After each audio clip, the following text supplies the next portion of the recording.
Hi, Emily here. Kim Jones. And this is kind of like a part 2 video from the last one we just posted, and it is still in the lines of proper form and making sure you're doing your stuff right, but we're beast not mode. Yeah, hashtag beast mode. And we're not trying to be these super critical like college professors. Yeah, we're not breaking things down to a science. We're not MC squared motherfuckers. Yeah, that's not the goal. That's not our goal. No. That's not why we're here. We're not trolling. We're not any of that is not happening. We are just sharing our opinion too. It is just our opinion, but I think a very valid one in that there needs to always be a certain degree of knowledge applied and proper form, even when we're going beast mode. Right. Mechanics, regardless of whether it's beast mode or you're just trying to get through your workout, it's one of those days. Yeah. You got to make sure if you want the proper muscle recruitment, and then if you want the look that you're going for, you know, you want to make sure you're actually doing it right and not hurting yourself. Yeah, I mean, bodies are machines, right? Yeah. So it's that way for a reason. Yeah, I mean, you'll see like memes all the time that are like quarter rep squats, like a guy's like loaded it up, crazy like heavy, and you know, does calf raises basically. So that's kind of our point that we're bringing up, and not to be confused with overtraining, like, you know, when Mike is saying that, you know, on his workouts, you know, how we do train is in that method, and overtraining means you're getting past a mental barrier, you're pushing past a physical limit, you know, entering somewhere you haven't been before that, you know, is not stopping when it hurts, but it's still doing everything correctly. It doesn't mean you're sacrificing form. Right, you're just challenging yourself.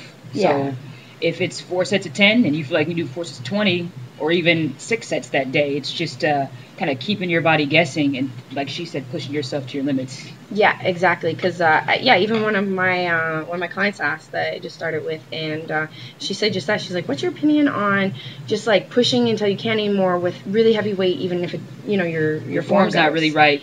And I'm like, we are going to talk about that. We're going to address that. So we have a little video again to kind of break it down visually so that you can see our point. So we're going to go ahead and put that in here. So check it out.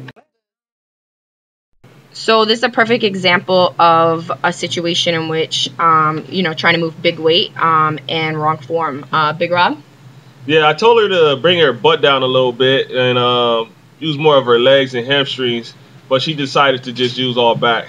And here you can really see where her back is rounding. Right, and that arrow just means that what I was trying to showcase was that if her butt was a little bit lower and it didn't shoot up before she actually picked it up, then she wouldn't be rounding her back. It was like she hiked her butt up really quick, and then her back buckled, and it was kind of arched. Also, you can just see where she put the circles there. Those are the triple joint extension. points. Yeah. So she's doing that right. I mean, that's good force production going forward. But then she turns that right toe out, which should be showing up pretty soon. And then that's not where the force is supposed to go. It's not supposed to go to the side. That's how you could tear a ligament, sprain a ligament in your knee. And then she switches her feet actually here. So she actually loses any kind of momentum she did get by doing that.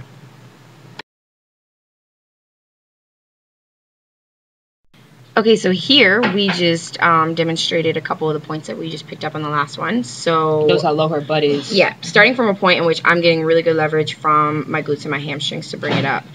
Starting with a flat back. So here I correct as soon as I start pulling up. See how it flattens out? And she picks the tire up right when her butt lifts up. It's not like her butt and then she picks it up. It's almost like a deadlift, kind of. Yeah. And I switched my feet too here, but you'll notice the force is still going forward on that first tire flip. Once she's, you know, used that it propulsion forward.